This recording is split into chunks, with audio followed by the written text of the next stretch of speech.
मकर संक्रांती ही अत्यंत अशुभ असते असं सांगितलं जातं. खरं तर सूर्य मकर राशीत संक्रमण करतो म्हणून या दिवशीला मकर संक्रांती असं म्हणतात.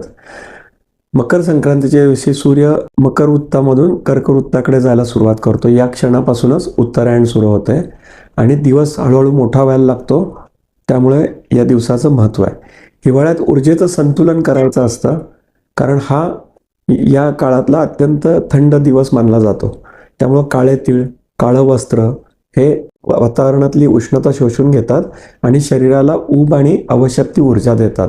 म्हणूनच या दिवशी तिळाचं आणि गुळाचं सेवन करायला सांगितलेलं आहे आणि काळ्या वस्तू धारण करायला सांगितलेत. या दिवशी सूर्यप्रकाश थेट शरीरावरती पडतो.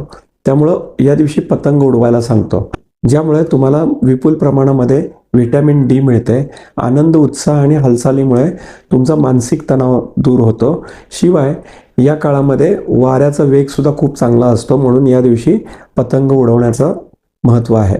या दिवशीचे धार्मिक आणि पौराणिक महत्त्व असं आहे की या दिवशी संक्रांती देवीने संकासूर नावाच्या राक्षसाचा वध केला आणि लोकांना भयमुक्त केलं. भीष्म पितामह दिवशीच देहत्याग केला आणि पितामहांनी संक्रांतीची वाट पाहिली आणि उत्तरायणामध्ये आपल्या देहत्याग केला. म्हणून हा दिवस मोक्षप्राप्तीच्या दृष्टीने अत्यंत महत्त्वाचा समजला जातो.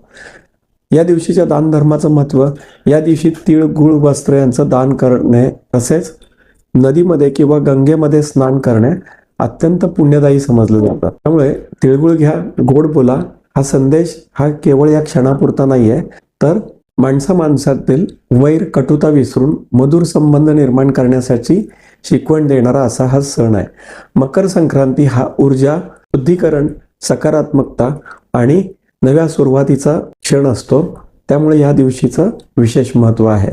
मकर संक्रांती म्हणजे केवळ सण नाही आहे, तर निसर्ग, शरीर, मन आणि आत्मा यांचा एक प्रकारचा समतोल साधणारा दिवस आहे. तुम्हाला सर्वांना मकर संक्रांतीच्या हार्दिक शुभेच्छा. धन्यवाद. श्री स्वामी समर्थ.